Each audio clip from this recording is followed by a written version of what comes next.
Very warm welcome, my dear students and listeners. Today we shall discuss Nicolo Machiavelli, one of the most infamous thinkers of Western political thought. I repeat, infamous political thinkers. And why do I call him so? Simply because Machiavelli was ahead of his times in more ways than one. He tried to separate religion from politics at a time when politics and political thought or philosophizing was essentially considered to be a part, or rather a branch of theosophical thinking. Now, before we understand Machiavelli or we try to analyze whether to actually believe all the accusations that have been leveled against him, we shall need to locate him in his time and place. And in order to do so, it is very important for us to understand the time, the political milieu, the economic structure, the political and religious beliefs of the time that preceded Machiavelli immediately. And in order to do so, we shall have to look briefly at what is known as the Middle Ages. By the Middle Ages, I'm obviously referring to that period of history of the European continent which spanned for 1,000 years from about the 3rd century to the 13th century. The Middle Ages in the European continent are also alternatively known as the Dark Ages. Now, why would a period of history be known as the Dark Ages? Simply because during this point of time, man seemed to have lost himself in the darkness that followed from religion. He seemed to be asleep. He seemed to have forgotten his potentials, his capabilities. He discovered nothing new, created no new knowledge, made no discoveries, made no inventions, wrote nothing new. And therefore, this entire period of time, spanning almost 1,000 years, is referred to as the Dark Ages in the history of Europe. Now, this span that I have already mentioned from 3rd century to 13th century, immediately after the beginning of this particular period of history, we find that Christianity was proclaimed as the state religion of the Holy Roman Empire by the great Constantine, King Constantine. With the declaration that Christianity would henceforth be the state religion of the Holy Roman Empire, obviously the need was felt for spreading ideas regarding Christianity. Because prior to the arrival of Christianity, what prevailed in the name of religion throughout that part of Europe was mainly known as paganism. Now, paganism is unlike any doctrined or regimented religion, unlike something like, say, Christianity or Islam or Hinduism. Paganism was or still is a polytheistic religion, that is, a religion which believed in many gods, and a religion which did not have any dogmas or written doctrines. It believed in worship of various elements of nature, finding God in nature, and sort of coalesced many different branches of spiritual and religious beliefs. Now, from this free-flowing pagan belief to become part of the highly documented and regimented religion of Christianity was to be a tough task. And to do this tough task of spreading the values of Christianity, an organization would obviously be required. Now, Christianity started spreading certain values which had not been as well highlighted just prior to the arrival of Christianity. It tried to emphasize upon values of love, charity, brotherhood, equality of men, and most importantly, a docile attitude, a humility which would help man to accept his fate or his destiny and not in any manner to resist whatever God had willed for him. In order to spread these ideas, the organization, as I was saying, that was necessary, the church was created. The church established itself with the sole motto of spreading Christian ideas and spreading the message of God. In the initial years after the establishment of the church and the entire hierarchy of clergy that found its place within the institution of the church, we find that a very close nexus or connection grew between the church and the emperor. Because at this point of time, the church needed men, money, and material support from the emperor in order to find its bearings, in order to find acceptance amongst a people who had thus far been unorganized and absolutely not used to being dictated as far as religious beliefs were concerned. During this period of time, the church supported the emperor in every manner possible, and soon we find what is known as the divine right theory of the king to rule. I am sure we are familiar with this very common theory, but I would still like to summarize its net content. The church proclaimed that it was God himself who appointed a particular person to be king over a particular set of people. The king thus was not elected by people at all. Therefore, he had no accountability to his people. Since he was appointed by God, he was obviously the best man possible to do the work of ruling the kingdom. Also, the god or gods passed their orders or their wishes to the common people through the king. So whatever the king commanded was bound to be obeyed as commands coming not from a human person but from God himself. At this point of time, it becomes necessary to note that the king almost became the breathing image of God on earth. He was no ordinary mortal. He was not somebody who could be questioned, challenged, or revolted against. Because disobeying the king would mean that a person was rising against the very dictates of God, and that would go against whatever Christianity was preaching at that point of time. This particular theory of divine right made it very clear that the king ruled by divine right, and the state therefore was neither a natural or a political institution, but rather a divine institution. The king ruled with all his might, and people obeyed with all their capabilities, because disobeying the king would be tantamount to disobeying God and committing both a crime and a sin. Now, the first phase of the Middle Ages went into consolidating the church as the main medium of communication between God and his followers, between his divine followers.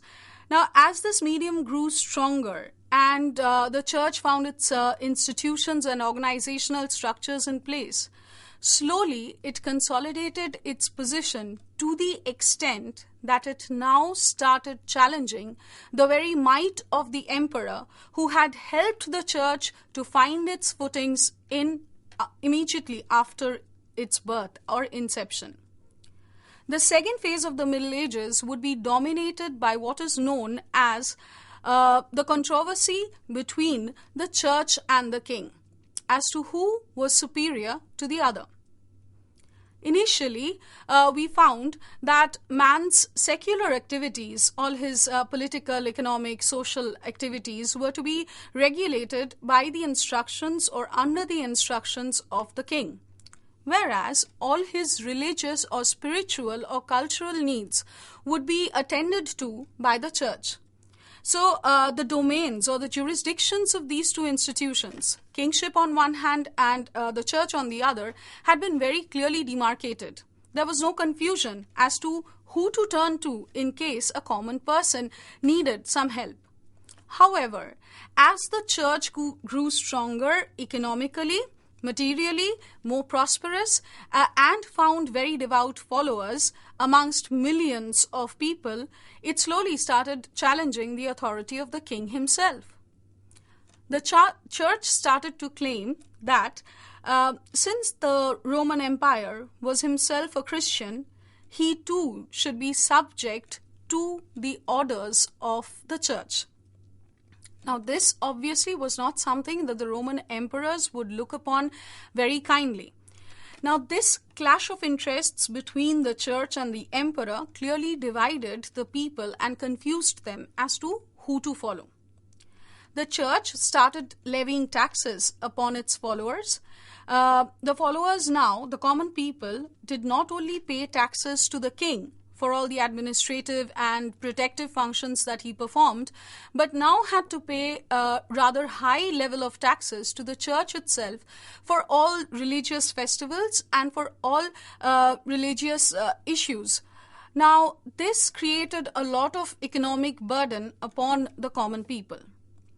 The church also started acquiring a humongous amount of property in terms of land.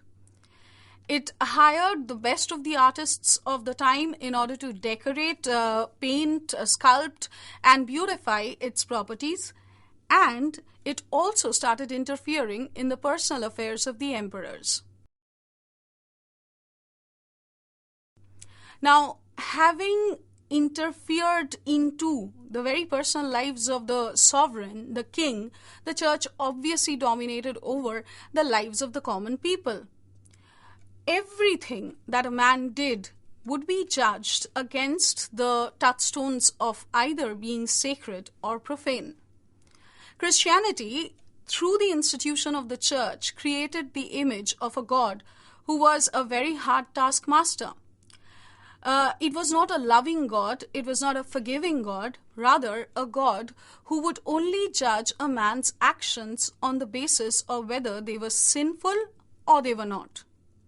In fact, sometimes it sounded as if there was a God who sat with a ledger taking accounts of a man's good acts and bad acts, Christian acts and unchristian acts, and at the end of his life, on the day of judgment, a man would be sent to heaven if his good acts outweighed his bad acts or unchristian activities, and or he would be sent to hell, where he would rot or boil or, face all sorts of tortures imaginable to the human mind. Now, this sort of conception of godhood as well as of religion was created by the church to issue a kind of fear in the minds of people so that they never really questioned or revolted against the church. The next thing that the church did was quite petrifying. It started selling what is known as a letter of indemnities. Now, letter of indemnities were certain letters which were issued by the church when a certain Christian follower, having committed a sin, went to the church to confess his crime or his sin. The father or whoever was in charge of listening to the confession, he would hear the confession. He would decide a certain amount of money which was necessary for the person to pay so as to compensate for the crime that he had committed. Now, this amount of money, when it was paid by the criminal or the sinner, ensured that his sin or crime had been forgiven by God. To imagine that a person could do just about anything under the sun and get away or go unpunished by the legal system of the state simply because he had paid a certain amount of money to the church and had been indemnified by the church was rather a horrifying situation.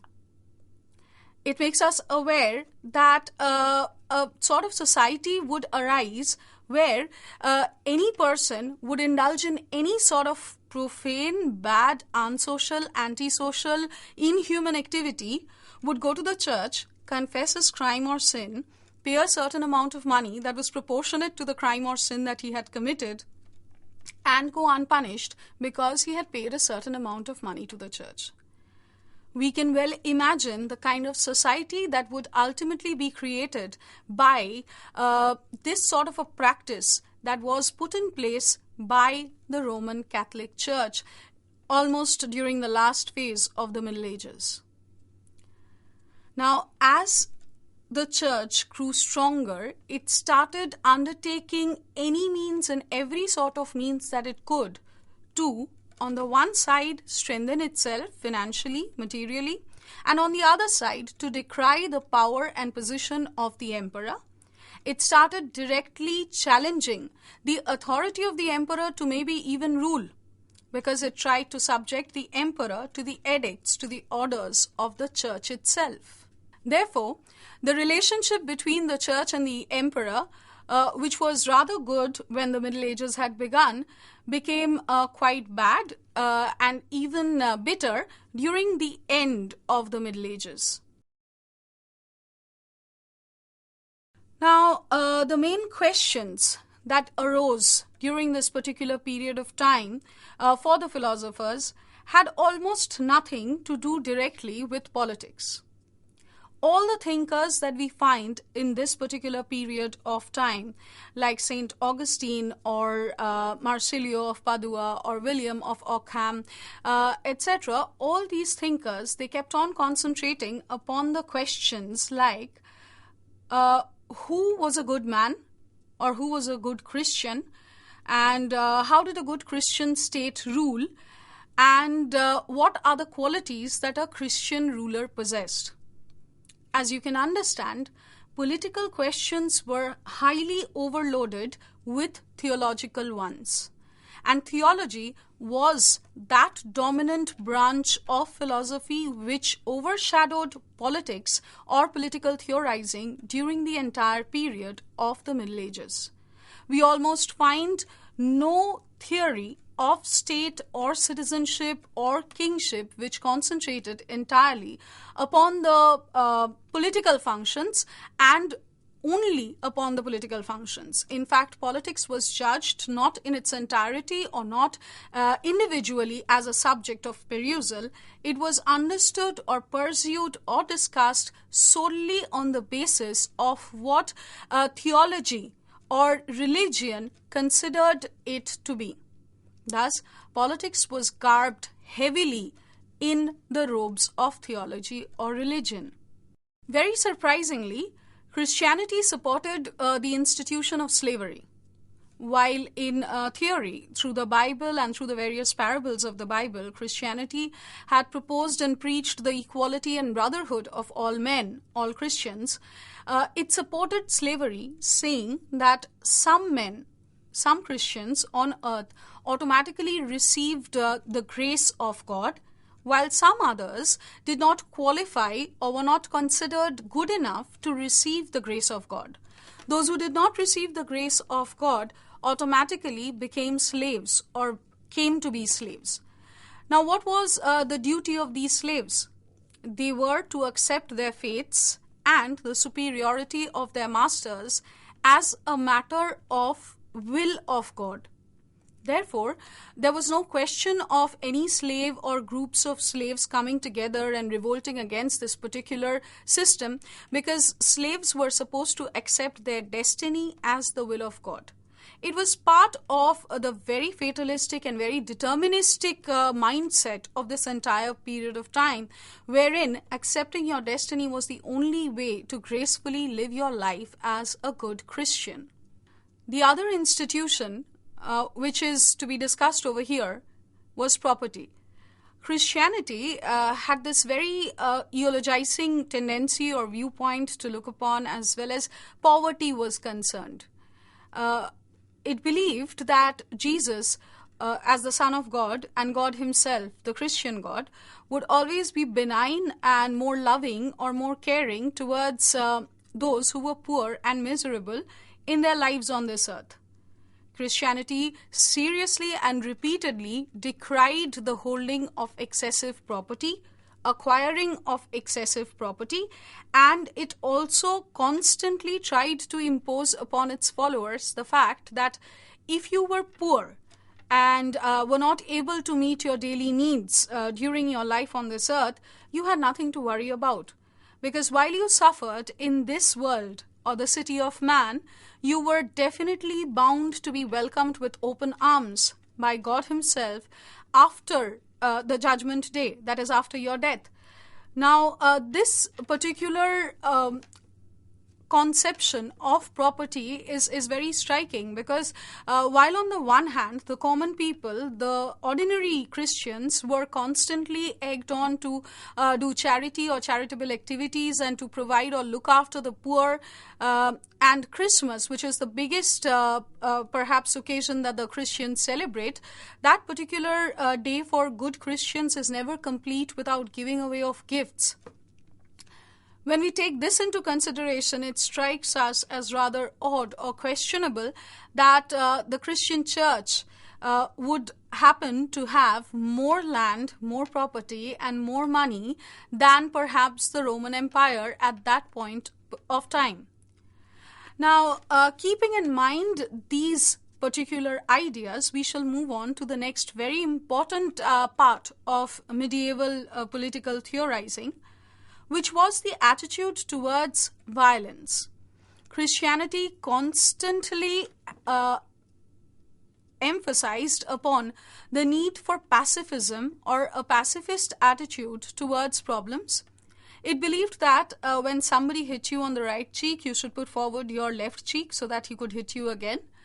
It believed that you should pray for the betterment of your enemies, and you should not commit a sin against another person, even if that person has committed a sin against you. Now, this pacifist attitude of Christians should also be borne in mind, because it was a characteristic of the entire thought and style of activity of the Middle Ages. It was because of all these ideas combined that we get to understand the concept of the city of God and the city of man. While in this world, the world that we are aware of, the material world, the ordinary Christians were asked to perform their duties. They were asked to lead lives of good Christians, follow the parables that the Bible had told them, and follow all the ideas or values that are preached by the Bible. Practice love, charity, honesty, and perform your regular duties, generally speaking. And it also emphasized upon people with poorer lucks, as in maybe slaves or very poor people. It enforced upon them the idea that their fate was something which had already been predetermined. It was not something that they could fight against. It was not something that they could challenge. It was not something that they could change. Now, it is this particular aspect of Christian preachings that is to be borne in mind, because during this period of time, Christianity actually imposed upon its followers a kind of docility, a kind of meekness, which would ensure that they never ever rose in revolt against the dictates of either the king or the church. On the other hand, a very rosy picture was painted of the city of God, the place where a good Christian was supposed to find himself, but only after his death. So, in reality, in practice, or practically speaking, it is impossible for us to find out whether being docile and being meek and accepting one's fate actually did give them the promised rewards of a good life, of every kind of eternal bliss that had been promised to them on this earth. But nonetheless, we shall come to a conclusion of this particular episode by summarizing these various trends of thought that dominated the Middle Ages of the European continent by categorizing these thoughts into two broad strands. In the initial phase, what we find or what we have discussed is to be known as scholasticism, wherein the various written literature of the time, including the Holy Bible, the Old and the New Testaments, were studied, sometimes translated, discussed, but chiefly and primarily by the clergy, by the priests, by the high priests or monks, and almost not at all by the ordinary people, because the language in which the Bible was written was not a vernacular language. It was a very classical form of Latin. Now, this period of scholasticism ensured that the church enjoyed its superiority because it alone had access to the ideas of the Bible or the teachings of the Bible. Scholasticism was to be followed in the latter period of the Middle Ages. Scholasticism was to be followed by what is known as nominalism. The Bible remained, the superiority of religion remained, the garb of theology on politics remained, but the minor change that happened during this latter period of the Middle Ages was simply that to see is to believe. To believe what could be judged only against material evidence and not simply because certain things had been told to us by certain people in authority, be it the church or the king. It is against the backdrop of the ideas that we have discussed broadly that we shall try to locate Machiavelli and try to understand what makes him so infamous as to be called the devil's advocate. Without this background of the general ideas or thought process of the Middle Ages, it would have been futile for us to understand Machiavelli, because we would then not have been able to do justice to the entire gamut of his thought, or rather what was new about his thought.